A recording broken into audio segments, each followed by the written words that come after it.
Narito na ang mga nag-trending na kwento sa mundo ng social media.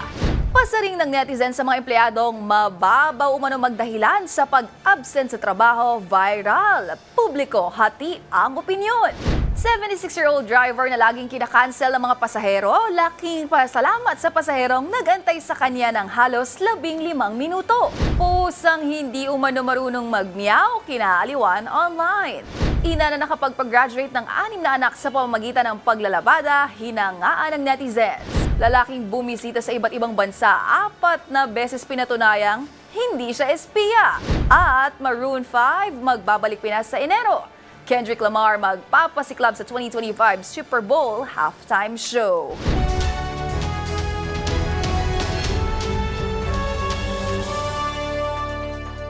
Pero kung ang lahat ng kwento o viral video ay hindi umaabot sa wall mo at mga trending na hindi mo akalain, yun palang totoong kwento. Kasama mga follow-up na ginawa namin sa mga post na humahakot ng mataas na views, comments, and shares. Kasama ang buong grupo ng TNVS Trending and Viral Show ang kukumpleto ng buong kwento. Ako po si Angelica Cosme at ito ang TNVS. Una sa Pilipinas, una sa Pilipino.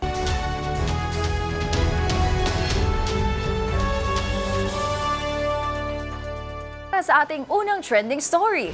Parang estudyante, ganito inilarawan ng isang netizen ang umano'y pagdadahilan ng ibang empleyado kapag hindi makakapasok sa kani-kanilang trabaho.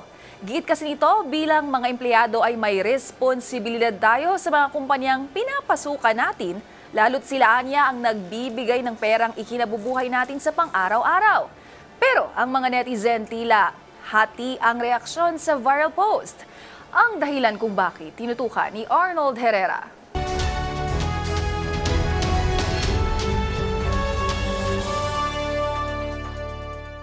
Empleyado ka na at hindi estudyante.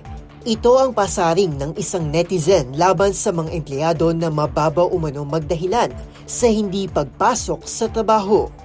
Kesyo baha na raw, pero hanggang binti lang naman. O di naman kaya ay sinisipon lang, ay a-absent ka agad. Giit ng uploader, dapat prioridad ng mga trabahador ang responsibilidad at pagmamahal para sa kumpanya na pinapasukan nila. Dahil kahit hindi anya nila ito ikayayaman, ay ito pa rin naman ang dahilan kung bakit mayroon silang sinasahod sa araw-araw. Ang kanyang patama online, sinamahan pa niya ng kanyang larawan na tila papasok sa kanyang trabaho sa gitna ng maulang panahon. Hati naman ang reaksyon ng mga netizen sa sentimiento ng uploader. Ayon sa netizen na ito, may exemption ang pagpapakita ng corporate loyalty, lalo na kung may totoo at lehitimong banta naman talaga sa ating kaligtasan. Dagdag pa nito, hindi pagpasok sa opisina ang tanging pamantayan para masabing mahal mo ang trabaho mo. Saad naman ng isang netizen, isa umunong red flag ang ipinapakitang mindset ng uploader.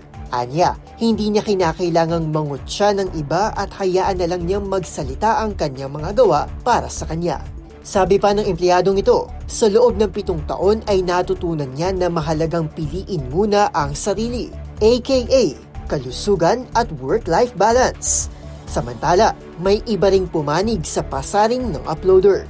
Giit ng netizen na ito, wala naman daw mali na sinabi ang uploader at wala rin naman daw itong sinabi na magpaka-corporate slave tayong lahat. Samantala, naniniwala naman ang netizen na ito na bahagi ng pagiging isang empleyado ay ang pagtanggap sa give and take cycle relationship sa kanyang employer. Ikaw ba, anong say mo sa issue na ito? Para sa DZRH TV, ito si Arnold Herrera. Una sa Pilipinas, una sa Pilipino.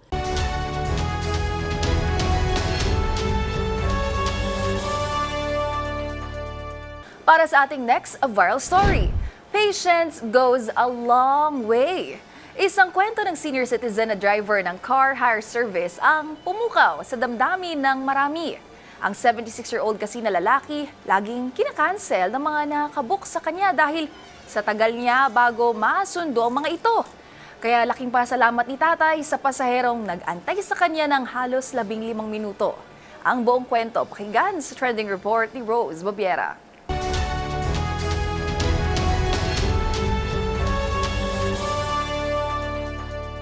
Halos i-cancel ko na Yan ang bungad ng isang netizen sa kanyang post kung saan niya ibinahagi ang karanasan niya sa isang car hire service. Ayon sa kwento ni Patricia Joy Quintana, halos 15 minuto na raw siyang nag-aantay sa pick-up destination.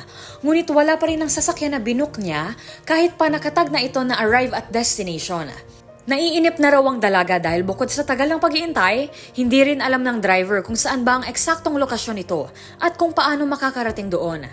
Nang matawagan ang driver, tinanong muna ni Pat kung kaya nitong makarating, kung saan tumugon ang driver kung pwede siya nitong antayin. Pakiusap pa ng driver, saglit na saglit lamang daw ay makakarating na siya. Pagsakay sa sasakyan, tumambad kay Patricia ang isang senior citizen na agad namang nagpasalamat. Kwento ng driver, ilang pasahero na raw ang nag-cancel sa kanya. Malapit na nga raw siyang padala ng memo ng kumpanyang pinagtatrabahuhan. Kaya laking pasalamat niya na naunawaan siya ng dalaga. Dagdag pa ni Lolo, bago lamang daw siya at hindi alam kung paano gamitin ang telepono kung saan tumatanggap ng booking. Sa dulo ng post, ibinahagi ni Patricia ang kataga mula sa matanda na kumurot daw sa kanyang puso. Ito ang pasasalamat ng 76 anyos na driver na mayroon pang tumatanggap sa kanya sa ganoong trabaho kahit pa siya ay matanda na. Ayon sa uploader, ang karanasang iyon ay paalala raw sa kanyang sarili na piliing umunawa at maghintay sa halip na magreklamo at mainip na lamang. Para sa DZRH TV, ito si Rose Babiera. Una sa Pilipinas, una sa Pilipino.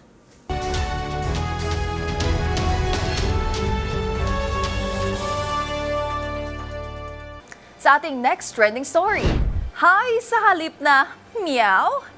Aliw ang hatid ng pusa na ito mula Pangasinan. Imbis kasi na karaniwang meow ang ginagawang tunog, tila hi ang lumalabas sa kanyang bibig. Ang kanyang fur mom hindi naman magkamayaw sa tuwa dahil ito rin pala ang unang beses na narinig nilang gumawa ng tunog ang alaga. Sama-sama nating panoorin ang cute video ni Pipoy sa trending report ni Millie Borja.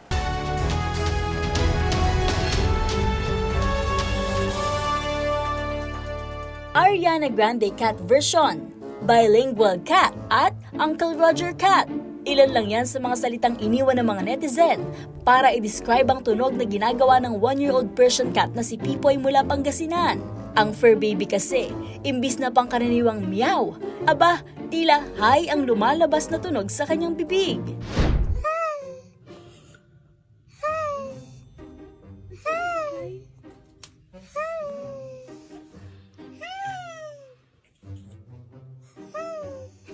Kaya labis ang tuwa ng fur parent na si Ladin May. Dahil bukod sa hindi pangkaraniwan ang nakuhanan niyang video ng alaga, ito rin pala ang unang beses na gumawa ito ng tunog. Paliwanag ni Ladin, lumaki raw si Pipoy kasama ang dalawang aso at simula pa noon, hindi umano nila naririnig na gumawa ng huni o magingay ang alagang pusa.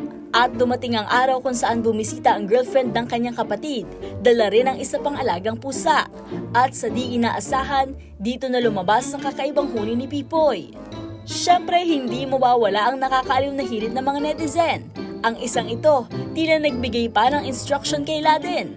Ayon daw sa vet, sa mga ganitong pagkakataon, i-check lang ang bandang batok ng pusa at i-hard reset. May isang netizen din na tila nakarelate sa sitwasyon ni Pipoy dahil ang pusa niya, imbis na meow, mi ang lumalabas na tunog.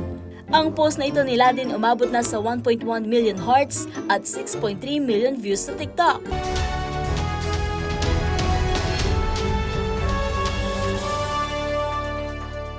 Para sa ating next viral story, tuldukan ang kahirapan. Yan ang motivation ng isang ina na napagtapos ang kanyang 6 na anak sa kolehiyo sa pamamagitan ng paglalabada.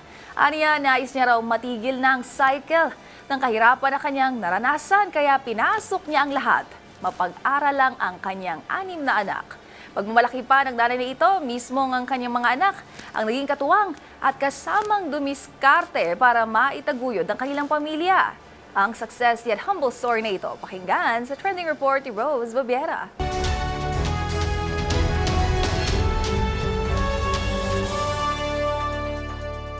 Tunay ngang hindi mapapantayan ang sakripisyo ng isang magulang.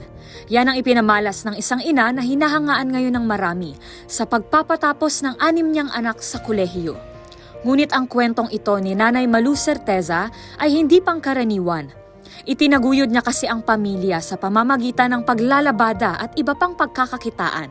Nang mawala ng trabaho ang kanyang asawa, nagsimulang mamasukan bilang labandera si Nanay Malu sa 5 pamilya. Ito ang naging pangunahing pantustos niya sa pangangailangan ng mga anak. Kahit pa kinakwestiyon daw ng iba kung bakit niya pa pinag-aral ang 6 na anak ng 4 na taong kurso sa kabila ng kahirapan, iisa lamang ang tugon ni Nanay Malu rito. Ito lamang daw ang nakikita niyang paraan para mabigyan ng magandang buhay ang mga anak at matigil ang cycle ng kahirapan na kanyang naranasan. Pero, ang hinangaan pa ng marami ay ang ehemplong na ipamalas ni Nanay Malu sa kanyang mga anak, na kalaunan ay naging katuwang niya sa pagtataguyod ng kanilang pamilya. Kwento ni Nanay Malu, ang panganay niya raw na anak ay naglalako pa ng banana Q at kamote Q para may pambaon ito sa eskwela. Habang ang sumunod naman niyang anak ang katulong niya sa paglalaba, bilang kanyang tagapagbanlaw. At syempre, kasama rin ang kanyang mister na tagahatid at tagahango naman ng mga sampay. Nang makapagtapos ang kanyang panganay, nangako raw ito na pahihintuin na niya ang ina sa paglalabada. At tunay nga, nang makapagtapos ang 6 na anak, unti-unti nang naaabot ng kanilang pamilya ang nooy pangarap lang nila, gaya na lamang ng sariling bahay at kotse. Dahil gaya nga ng sabi ni Nanay Malu, kapag nangarap ka, mangarap ka ng mataas. At syempre, pagsikapan mo ito.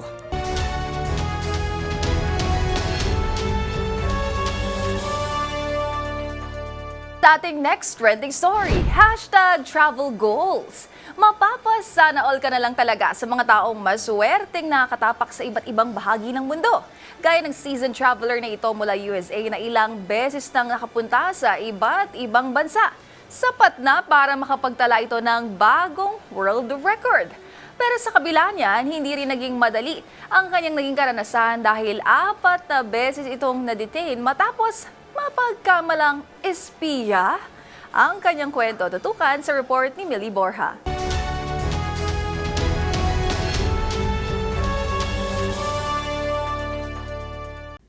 Problema sa mga dokumento gaya ng mga passport, ID verification at language barrier. Ilan lang yan sa mga problemang kinahaharap ng mga traveler tuwing lilipad sa iba't ibang lugar. Pero ibahin yung kinaharap na problema ng seasoned traveler na ito mula USA. 4 na beses kasi siyang na-detain matapos mapagkamalang espiya sa 4 na bansa. Siya ay kinilala bilang si Indy Nelson, ang lalaking nakapagtala ng bagong world record na most airlines flown on dahil sa dami ng bansang napuntahan nito. Ang iba nga rito, paulit-ulit niya pang binibisita. Nakalipad na si Indy sa 170 unique airlines. Karamihan dito ay nangyari sa kanyang ginawang 18-month trip sa buong mundo noong siya'y 22 taong gulang pa lamang taong 2017. Na-break nito ang unang record na hawak ng Japanese na si Ryuji Furusho, kung saan nakalipad ito sa 157 unique airlines mula 1996 hanggang 2014. Pero aakalain niyo bang hindi pala intensyon ni Indy na ma-break ang naturang record? Nalaman na lamang umano nito na naitala niya ito nang makabalik na sa Amerika. Pero kasabay ng sayang dala ng makilala ang iba't ibang tao at madiskubre ang kulturang meron ang isang bansa. Umabot din si Indy sa punto kung saan inisip nitong hindi na siya makakalabas sa napuntahang lugar. Na-detain kasi ito sa bansang Iran, Libya, Papua New Guinea at Russia. Matapos siyang mapagkamalang espiya at naranasang ma-interrogate ng may kabuuang 24 oras. Pinangalanan din ito ang Comoros bilang kanyang least favorite na bansang nabisita, isang maliit na isla sa southeast coast ng Africa, dahil hindi umano masyadong welcoming o friendly ang mga naninirahan doon. Samantalang Cambodia naman ang bansang maituturing niyang paborito dahil bukod sa na-enjoy ni Indy ang kanilang kultura, maganda rin ang naging pagtanggap ng mga tao sa lugar. Para sa DZRH TV, ito si Millie Borja, una sa Pilipinas, una sa Pilipino.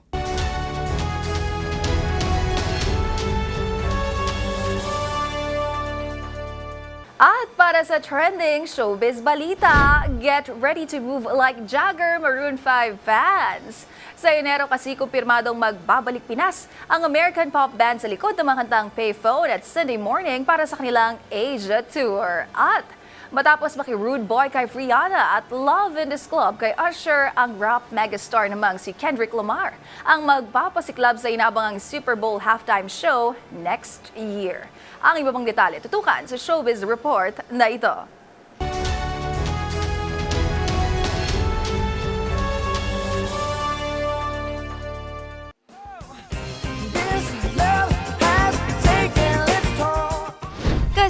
next year ang pagbabalik Pilipinas ng American pop rock band na Maroon 5. Batay sa anunsyo, gaganapin ang concert ng Girls Like You hitmakers sa Mall of Asia Arena sa January 29. Bukod sa Pinas, kabilang din sa kanilang 2025 Asia Touring Indonesia, Thailand, Japan, Malaysia at Taiwan. Kung matatandaan taong 2022, huling nagpasaya ng Pinoy fans ang bandang kinabibilangan ni Adam Levine na nagpasikat ng mga kantang Moves Like Jagger, Payphone, She Will Be Loved at One More Night.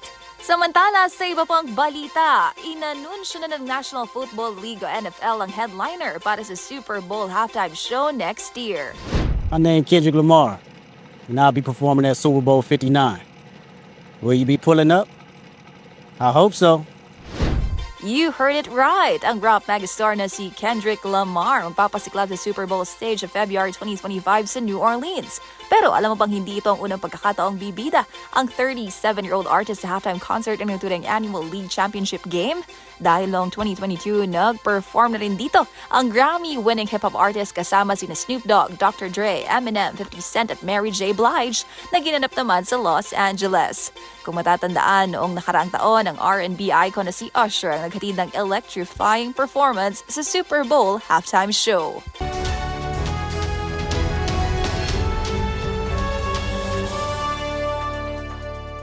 Isa na namang episode ng mga nagpa-wow, kinagiliwan at iba't ibang mga insidente ng mga nag-viral na kwento ang ating napanood. Kaya naman, kung meron din po kayong mga katulad na istorya, i-share nyo na yan sa ating comment section o kaya naman itag nyo rin kami sa TikTok at DZRH News. At iyan ang mga kwento sa likod ng mga nagba-viral na video kasama ang buong grupo ng TNVS Trending and a Viral Show. Assignment po namin na kapag may nag-trending, aalamin, bubuin at i-follow up namin ang mga detalye. Para kapag nakita mo ang viral video na may nag-share, ikaw na ang magdagdag ng mga impormasyong nalaman mo sa TNVS Trending and a Viral Show. Mula sa kauna-unahan sa Pilipinas, DZRH. Ako po si Angelica Cosme. Una sa Pilipinas, una sa Pilipino.